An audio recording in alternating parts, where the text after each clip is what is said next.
Just want to introduce myself. I'm Terry Starkey. I grew up in Fairview. I now live in Burns. My mom and dad are Gilda Lankford and Terry Lankford. My mom's right over there with me today, in case any of you guys know them. I've been painting and drawing since I was a little girl, and it's just something I love, and I hope that I inspire you guys. If you're not painting along with us today, hopefully you can learn something, and then you can take it and maybe do something later with it. So some of the things that you need, like we talked about for your materials today, you need several pieces of white paper or watercolor paper or cardstock. You need watercolors. Actually today I'm using Crayola, just the Crayola, very simple Crayola set, a brush. You need something to put your water in, a cup, some paper towels, a pencil with eraser, a round object to trace some circles with, which could be, you know, a solo cup if you have one of that, something that has a smaller one and something that has a larger one on there. If you don't have that, you might want to go get with something like that. A ruler and some masking tape or blue tape. And if you don't have that, that's not a big deal. I was just going to show something with that if you were interested in framing your art. So if you're just doing this for fun, it's not a big deal if you don't have that. So with that all being said, if you have everything that you need, I'm going to go ahead and I'm going to start the instruction. We're going to move the camera around to my easel, and I'm going to show you what we're doing, and then I'm going to go step by step and show you. The first thing that we're going to do is we're going to draw on scrap paper. So it doesn't have to be watercolor paper, just your scrap paper. And then once we get familiar and learn how to do the sketch of the fish, the koi fish, then we're going to move on and actually do it on the watercolor paper and then move step by step. So I'm ready. You guys are ready. And Terry, we had a couple of comments that said just if we could speak loudly to make sure that we can hear you. I can hear you fine, but just to make sure everybody can hear you okay. Okay, sorry. I'll be closer to the mic when I'm actually painting. Perfect, thank you. Hopefully that will help.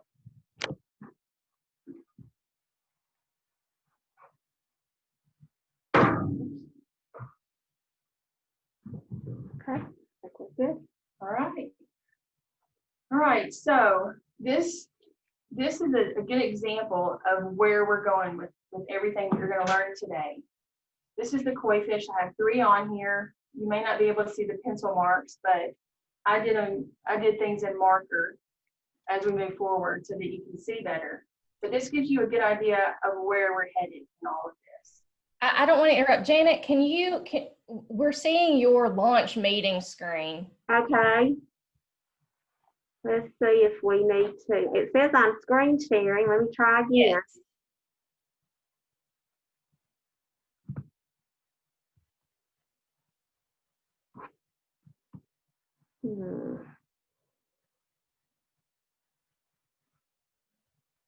Well, Maybe stop share and then share again. okay, maybe that's what. Here we go. All right.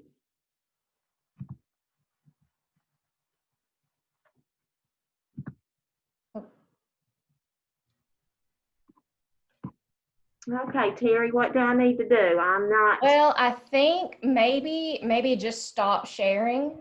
When you did that, now we can see Janet's full screen. Okay, you got it? Is that good? Are you seeing her easel with the watercolor on it? Yes. Okay, good deal. All right. All right, so since you guys didn't see that to begin with, this is what we're aiming for, and all the instruction that I'm about to give you on how to sketch these koi. This is what we're shooting for.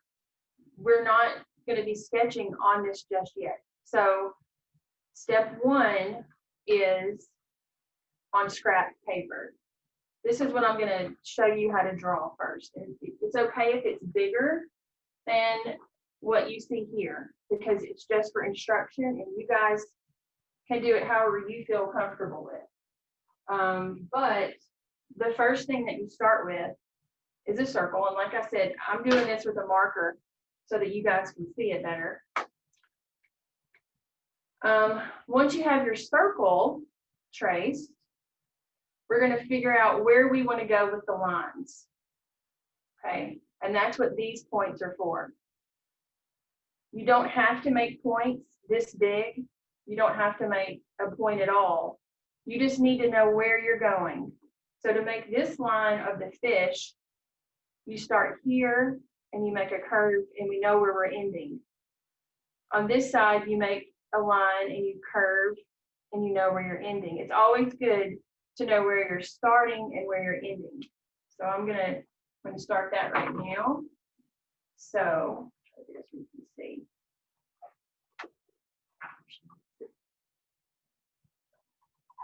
Pretty simple. If you want your fish to curve, you put a curve on it. The line starts adjacent. It doesn't start here. It doesn't start up here and go through it. It starts adjacent to this. And we know where we're stopping. And then there's the body of the fish right there.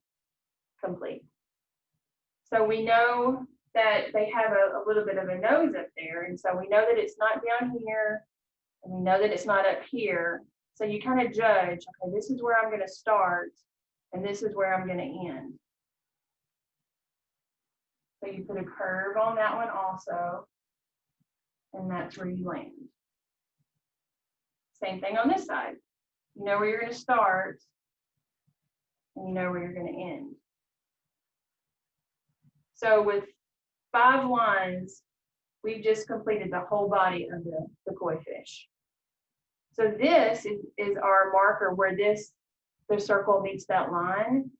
If you make a C, and then another C, there's an I, and then the same thing over here. Backward C, backward C.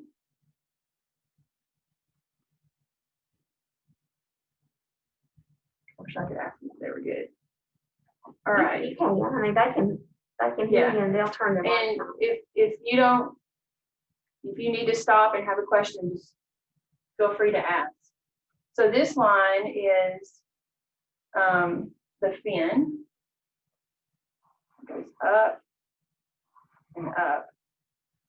Never mind this. These are just sketch lines. Okay, this is just giving you the basic instruction on how to do that. Well, I made these lines and I was gonna put it there and there, but in my whole sketch thing, it went too far over. But this is the spot that you start your fins. Not that one, sorry. You make marks here. All right, so to make the fin, you figure out how long your fin wants to be. If you want long fins, you draw a line here. If you want, super wavy ones, you start down here. But to make them like mine are, about there, you distance it. So we know where we're ending, and now we know how tall and wide it is. So you start here, and since they're underwater, you can make them wavy, just like that. You can draw lines in there. All right, same thing over here. You know where you're ending and you know where you're starting. There you go, just like that. Same thing for the tail. Figure out how long you want it, how wide you want it. You know where you're starting. You know where you're ending. Same thing. Starting here.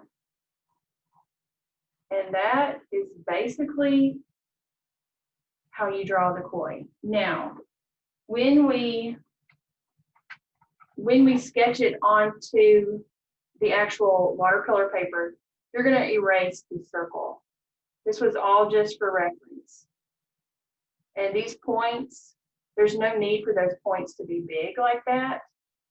You can just make a little dot if you need a reference to say, okay, that's where I'm going to start, this is where I'm going to end. So those will be erased too. So that's basically step 1. And when you look at objects, when you look at people or you look at animals, we're all just made of shapes. You just have to know how to connect the shapes to make the figure. So step one, simple sketch. I did it in marker, like I said. So now, on that, I cleaned mine up a little bit. I erased my circle. If you want to do it in Sharpie, you can, but it needs to be a Sharpie because any other marker is going to bleed when you add water to it. So erase the lines. And before we start putting any color on this, we need to figure out where the light and the dark is on the fish. The light would be coming from the top of the fish, and the dark would be on the sides of the fish. These, I don't know if you can see these or not, but these little things right here, some koi fish have white on there, and if there is no white watercolor, so we're just going to have to leave those open when we paint. So if you have your watercolor, like I said, this is my watercolor palette, Crayola. Very easy. The lid is actually a palette. I don't know if any of you guys knew that or not. And some watercolor sets only come with 8 colors, but this just happens to be one left over from preschool. I was a preschool teacher for 14 years, so I have a simple brush, just one brush, and we can do the whole thing with just one brush. But we're going to practice painting on the scrap paper just to get a feel for what it feels like to do watercolor with these techniques. So there's a few things you need to know. If you continually go over one area with water, your paper is going to ball up. It's going to get thin. It's going to whatever. So we have to do this in layers, but we also have to let it dry a bit before we add another layer. And normally you don't do watercolors on an easel. You do watercolors laying down because water can run. So we'll see how this goes, me doing this on the easel. So I want you to take some time to, first of all, wake up your watercolors. And by wake up, I mean take your brush and to put a dot of water on each one of them. And that, because they're so dry at first. And this is just going to make it a lot easier to work with. That's what I used to tell my preschoolers. I have to wake up the paint. So it's going to be ready for you. Sometimes when it's a brand new set of paint, you really have to keep rubbing, which makes the paint darker than what you want it to. So with my palette right here, I'm going to show you an example. So this is like a dark orange. Okay, so when I wake it up, then I come up here, you can see how dark that is. But if I rinse my brush out, leave the water on it, see what happens? It lightens up a lot. So that's what you do to lighten and darken watercolors. So if we build from light to dark, we're first going to start off with a bit of a watery color, and then we can add the darkness to it.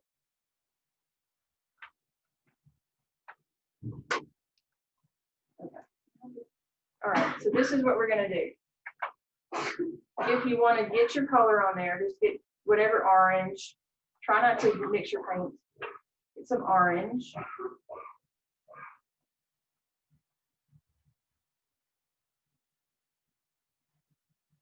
Add some water to it.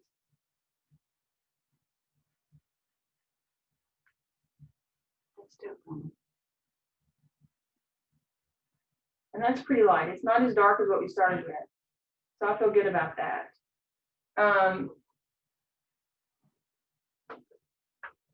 So we're going to go in back and forth, not going over the same area.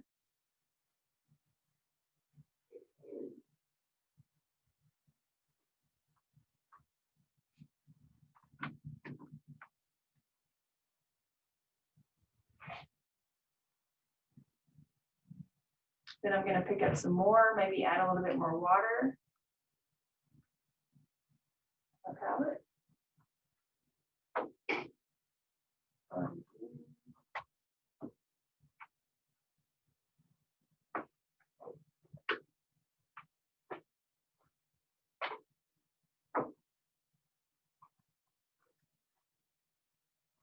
Going around those light colors.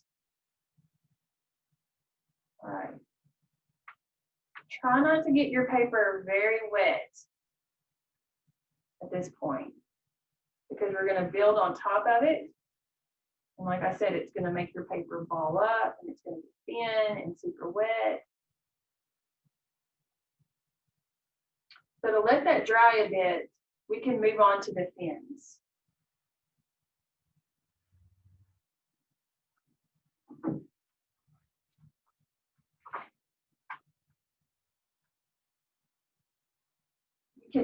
You can rinse your brush off, okay? Pick up some yellow with a clean brush. Come back up here to your orange and mix a totally different color.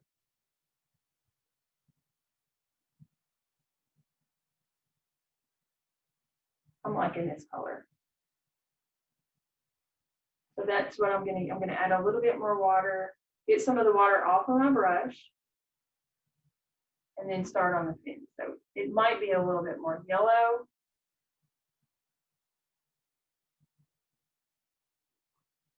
I'm gonna pick up some more color. Wish I knew how they were doing.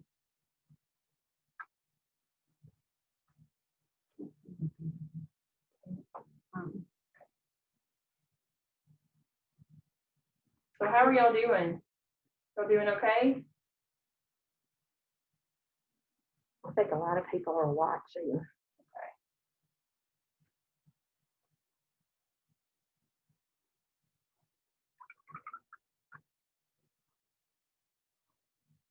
So now that we have the basic colors on there, we can go back with the darker color. Because we were thinking of where the dark and where the light are. So I'm picking up that darker orange that I mixed. And then I'm going to go on the edges. Real light. And an important thing to remember is the pressure on how you use your brush. Like I'm going to show you down here. You can press down hard, or you can do it lightly as a like super light. And that's the pressure that I'm using. Super light and letting the color kind of come off my brush on its own and not forcing it off my brush.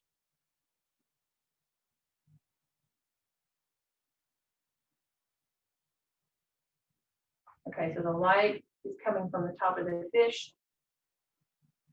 Now that I have that on there, I can kind of spread it around a little bit.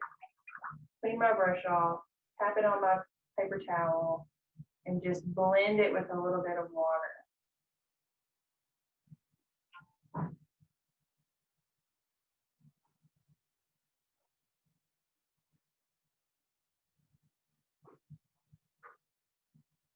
So the point of this practice is to get you familiar with it before you actually put it on to your painting on your 8x7, 8x10.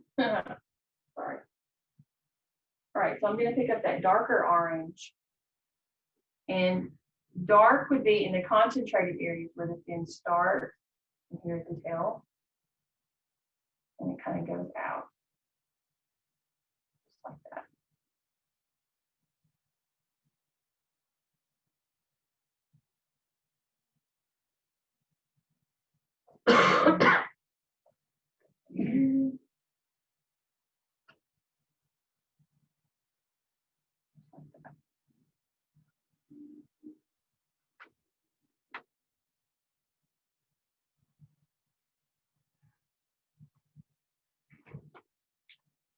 And make it a little bit darker. They'll dry a little bit lighter than how they're applied. And it takes tiny, tiny bits of color. And the dark dominates. So it's It's easier to start off light and go dark, but if we started dark, there's no way we could get that light back. That's something to think about also. Always start light. Right, so they have gray also, so these spots are going to be gray. I pick up a little black and some water, and on my palette, I'm going to add more water until it's not so black. A little bit lighter. Okay.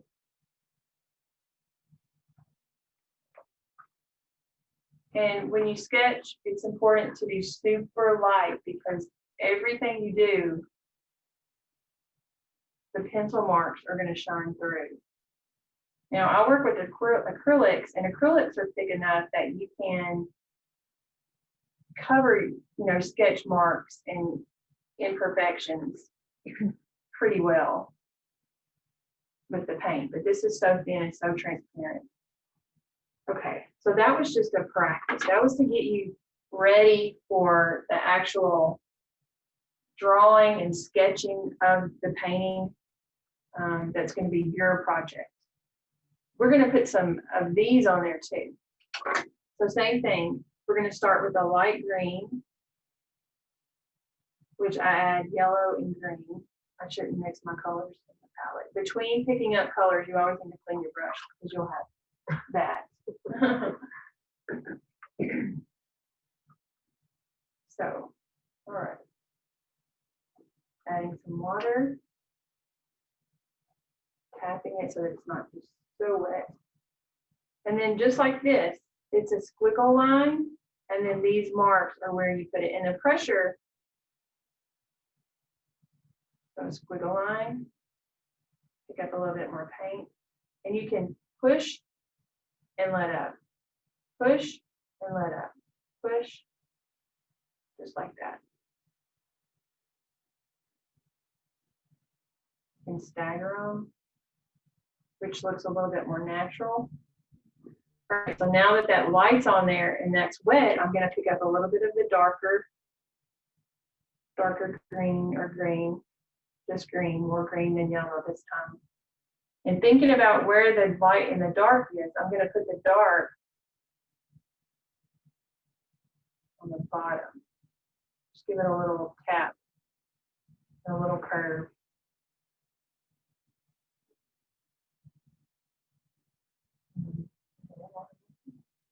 So we built from the light to the dark, and I don't know if you can see, but I can see the light in the dark. The light came through because I didn't cover it with all the dark.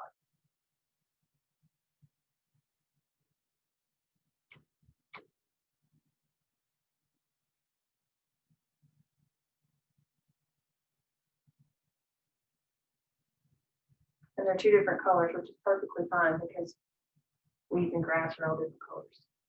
All right, so that was step 2. That was our practice with the paint and on a sketch that you practiced with. Now, step 3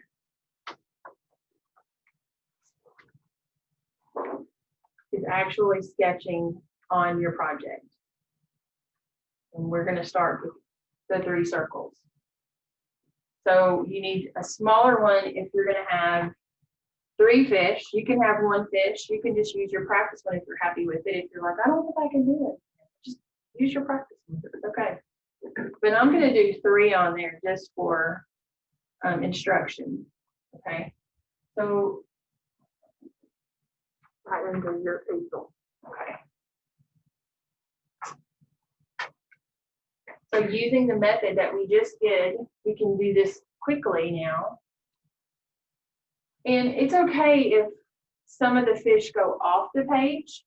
That's actually a really good thing for art, is that you have odd numbers. Because if we had 1, 2, 3, 4, that wouldn't look very natural. And if they're coming off the page, it looks like they're swimming on or off and looks more natural. That was extra. That was nothing to do with watercolor. Okay. So we have our circles. And I'm going to start with this one. And my fish is going to be going this way with the tail down here. So I need to know where my nose, can you guys, I need to know if they can see the pencil or not. Yeah, just ask, because they can hear you. And Can you guys see the pencils, or do you want me to do it in marker, just for reference? We can see the pencil. I don't know Okay. if anyone else would like it done in marker. We can see the pencil. Okay. All right. So we know this is where our nose is, and this is where I want the tail to be, and it's going to be curving this way. What's that? Hang on. All right, so I know I'm going to start here, I'm going to curve here, from the end, start here, curve here and end, start here, like that. For the fin, this is where I'm going to end, and this is where I'm going to start.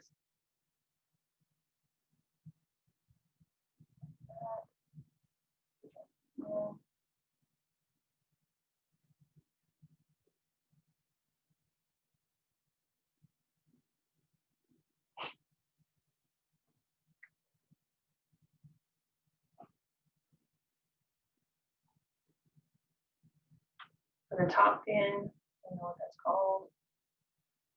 I'm going to go with a body curve, like that. I'm going to do almost a circle, almost a circle.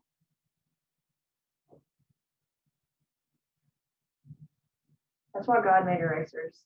One moment, please.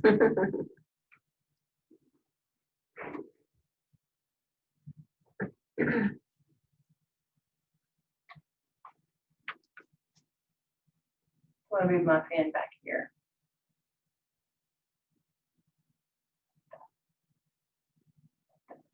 Here. Now I'm going to go back and erase the circle. And there, ladies, is a fish.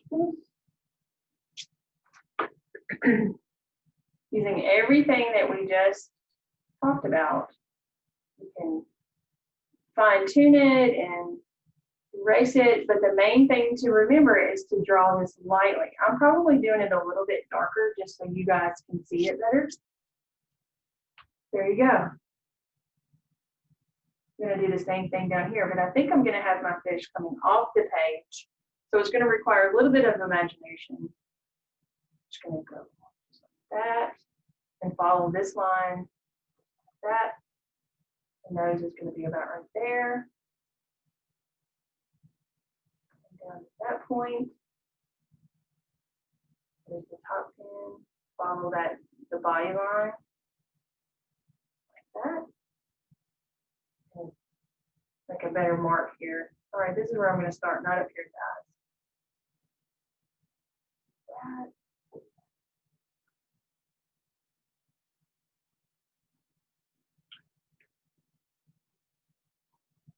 Now the eyes, this is where we start. You guys are going to be like koi fish pros. There you go. Now just erase your circle, and there's another fish. I think you get the idea. This one would go off the page, follow the same instructions for doing this one.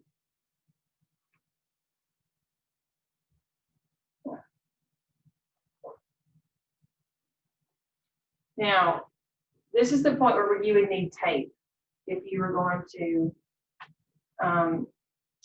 frame it. And the reason why you would put an edge on it is because when you frame, you don't want your picture, the edge of the frame to come into your picture. You want a little bit of a border. So to do that, just measure like 1/2 inch all the way down. I would do like 3 marks, 1, 2, 3, like this. Let me show you what I'm talking about. 1/2 inch, 1/2 inch, 1/2 inch. Lightly draw that mark like that. Same thing on the bottom, 1/2 inch, 1/2 inch. Now, I didn't have my tape because I'm using an easel and I'm not gonna tape it to my easel. You would put the tape on there and it would come off of the table, probably. I have paper here and it wouldn't come off my paper, but if you put your masking tape or blue painter's tape right there and you paint over it, it's gonna dry, and once you pull it off, it's gonna be a nice crisp line right there. It's gonna have your border. Then that's a pretty standard thing to do in watercolors when you're working with it. Okay. So this is, if you don't have watercolor paper, it's completely fine. This is actually cardstock, the one that I've already drawn out to do. This is watercolor. So I want to show you the two differences between this is cardstock and this is watercolor paper. Watercolor paper is made to absorb some of the water and let you blend with it, where plain paper is, once you put it on the paper, it's pretty much, it's hard to blend on there. But I wanted to keep this for a simple material list. So if you didn't have watercolor paper, this is all fine. Now that if you want to try this on your own, you can go get some watercolor paper and try it. And maybe hopefully inspired you to do, you know, a little bit more. So now that we have the 3 on there and measured all the way around, and you've practiced your painting,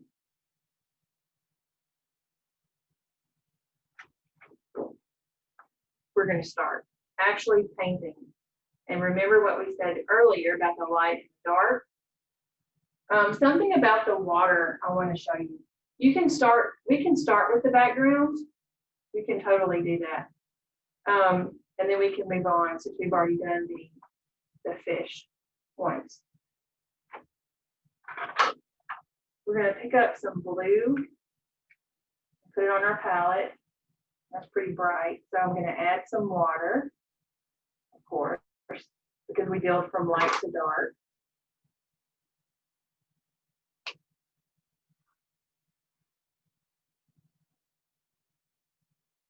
Like that.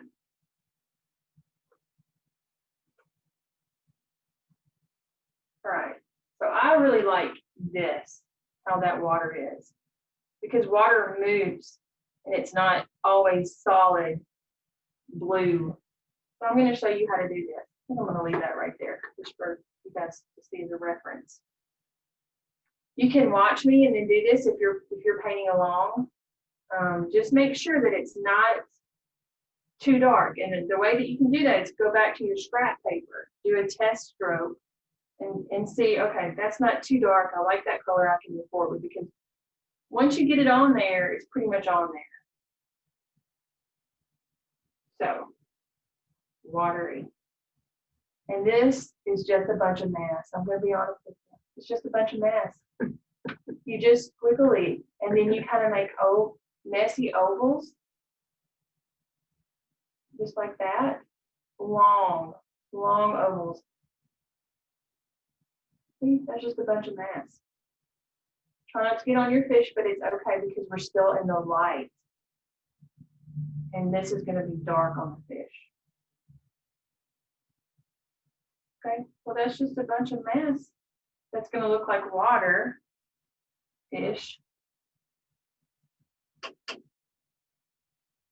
And if it gets dark, add some more water.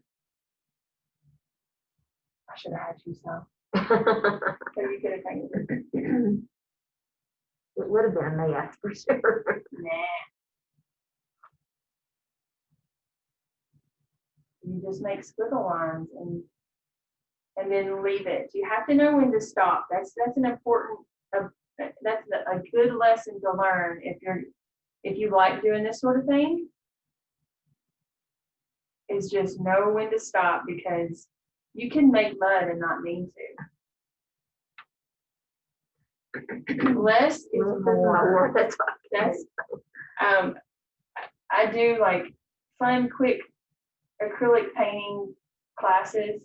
And I've always wanted to have it written on the back of my shirt when I'm instructing, less is more. Because you can build, but it's so hard to take away. So, all right. So for instructional reasons and time and all this, we did it. I think you understand that you can make a bunch of squiggles and it's going to come off with water. And this is figurative. This is not supposed to look realistic. This is not supposed to be perfect by any means. Art is not perfect. That might be your second lesson. You need to learn less is more and art is not perfect.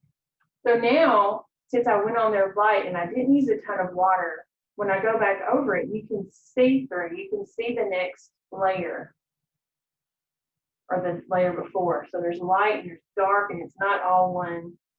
And I'm not going to go exactly in every place where I went before. So there's some dark and there's some light. And then I'm just going to leave it just like that because I like it. All right. So I think you guys get that.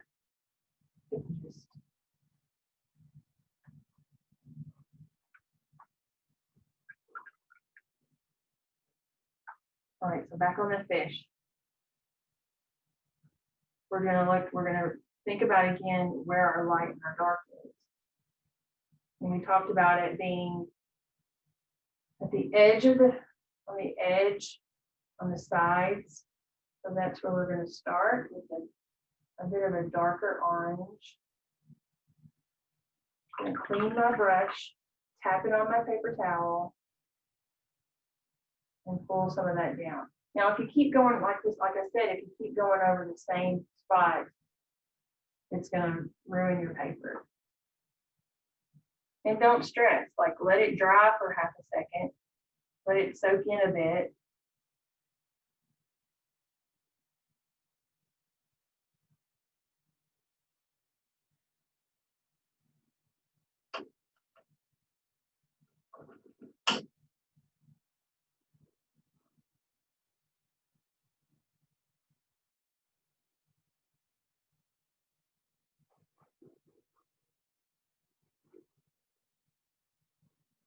So much Morse code.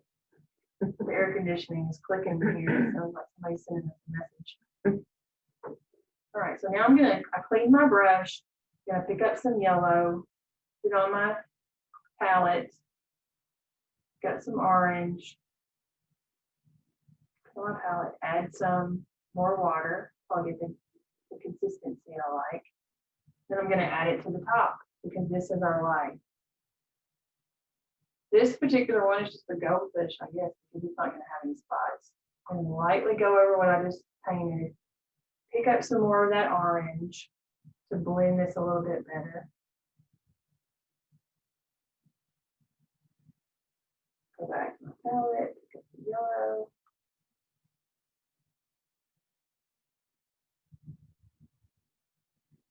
And I'm going to stop with that. Now, darker here in the corners where they meet.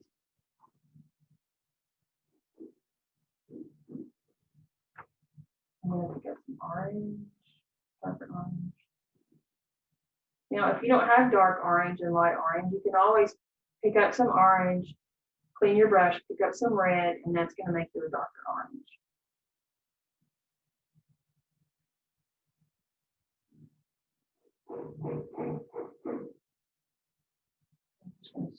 Start with dark here.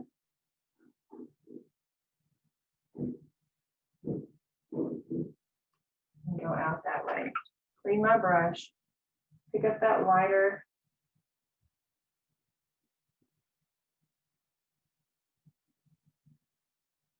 Get some more orange to blend.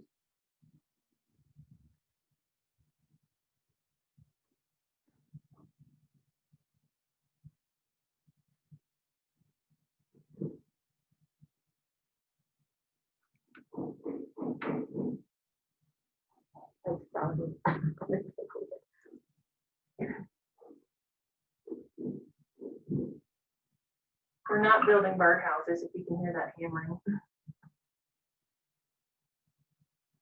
They're doing construction. Clean my brush, picked up some yellow, mixing it on my palette.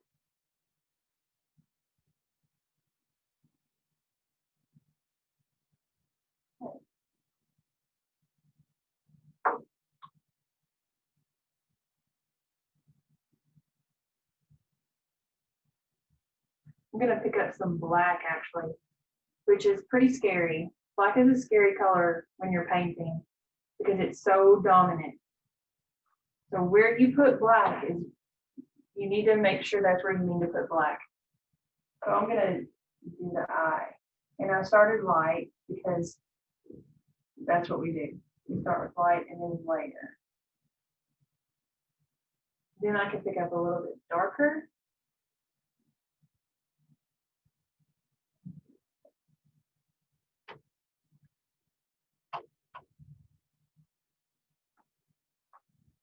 Come to life.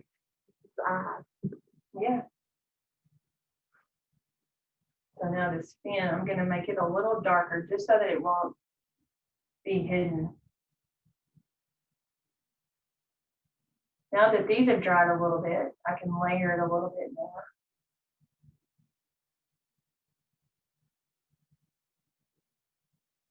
I'll put darker on here. Same thing down here. My darker color.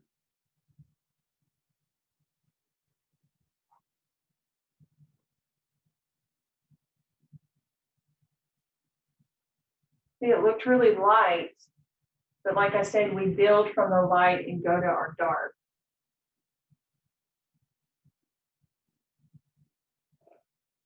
And then you just kind of blend it by rubbing over it a little bit, but you have to know when to stop. Because you'll have a muddy fish.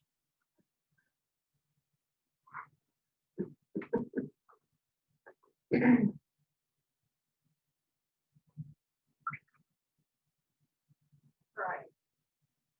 So now I'm going to move over this one and I went a little bit farther in just for time's sake.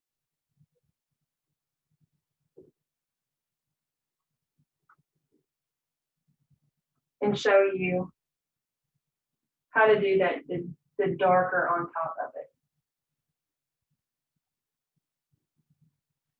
So this koi down here has white spots. And so just like on our practice one, I left some white spots on there.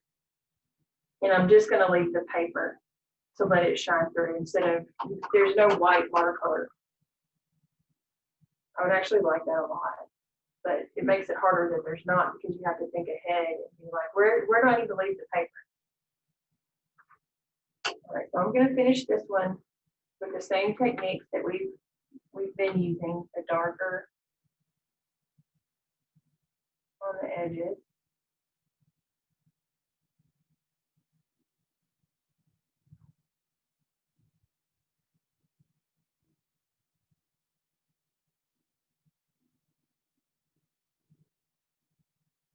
And I'm using very light pressure. So there's no questions. That's amazing. Does anybody have any questions?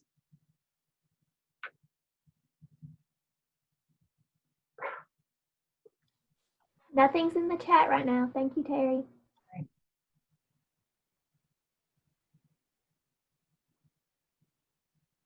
I think you've got the mesmerized. Or sleeping? No. Fascinated.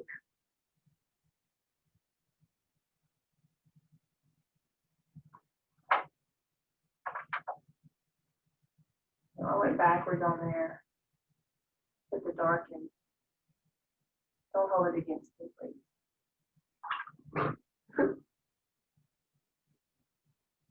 I'm by nature not a watercolor artist, like I said. It's not a medium that I paint in often, but I enjoy it.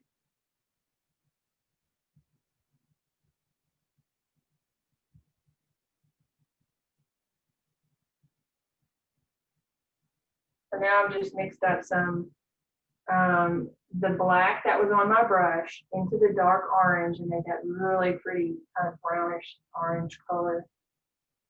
And I'm just gonna go right over the edge in a feathery light stroke to kind of outline the fish so that that white is not lost. And give it that shadow. Equipment.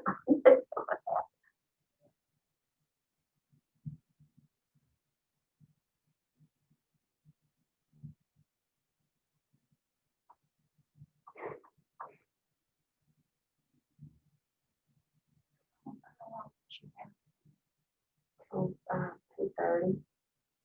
10 more minutes. Oh, okay. There's the black, and now I'm just gonna lightly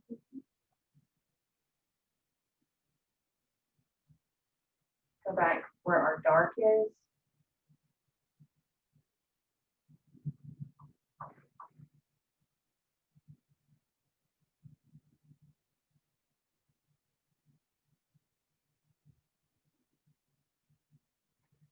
And with that same color, I think I'm gonna go back over it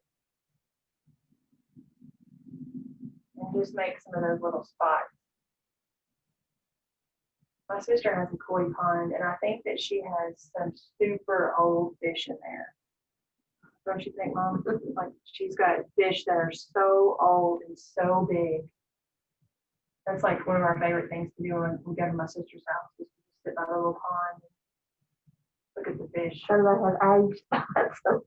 Yeah. Some of them have dark and white. Mm-hmm. So for that fin, I really want that fin to pop.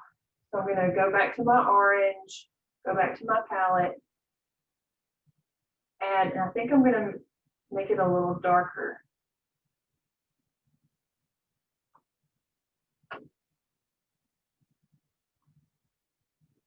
Just like that.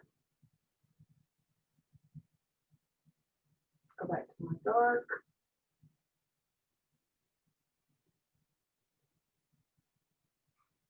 Okay.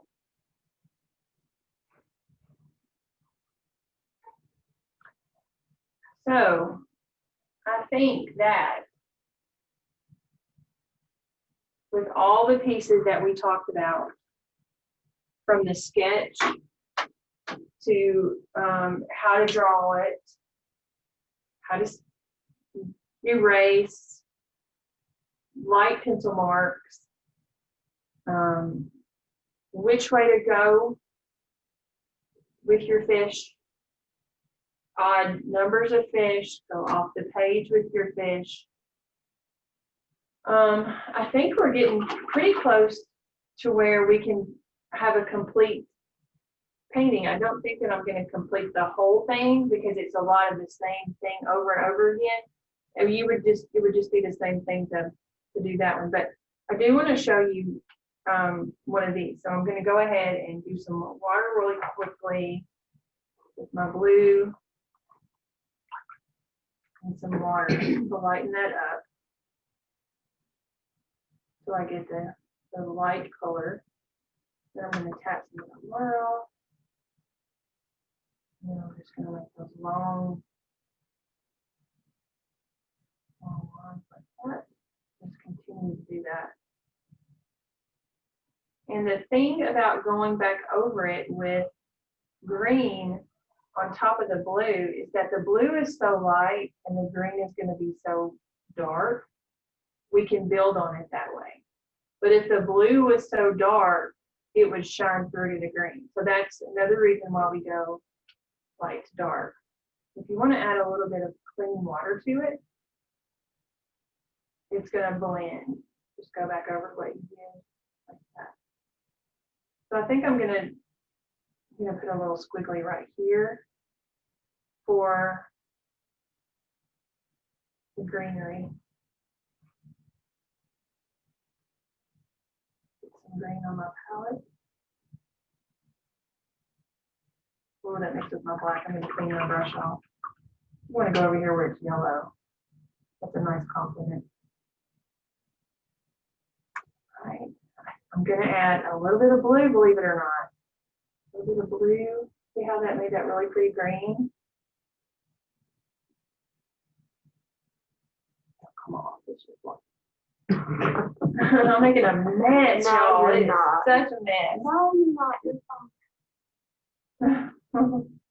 All right, so just like we talked about on our practice, a squiggle line, and it's gonna come off the page. Kind of looks like a snake, but it's not. Pressure and lift. Pressure and lift.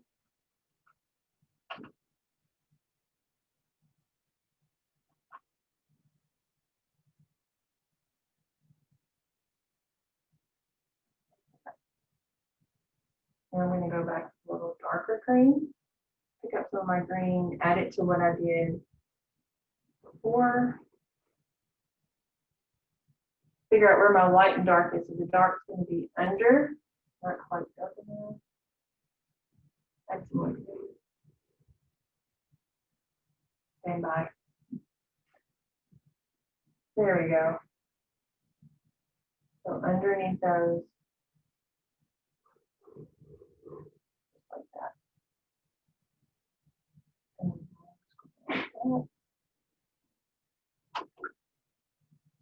Clean brush. Put some yellow. Put on top of the leaf. Clean my brush. Pick up some dark.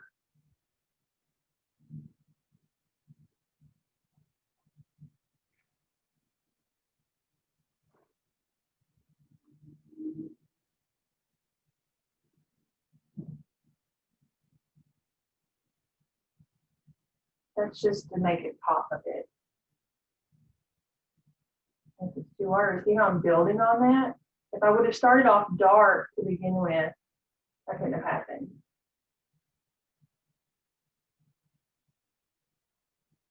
And just kind of build on it.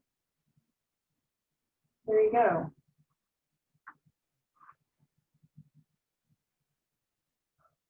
Any questions now?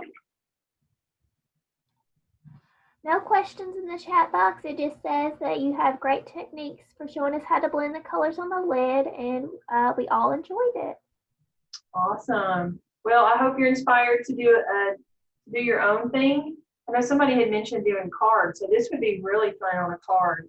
You would just fold your paper over and cut it, and then fold it to make a card. And then you could do this same thing smaller and make a card out of it easy. No problem. You can do so many things with this. You can make it big, you can go smaller and do cards. Give them as gifts. Hey, Christmas is around the corner. So thank y'all for having me, and I hope you learned something. And I really, really appreciate it.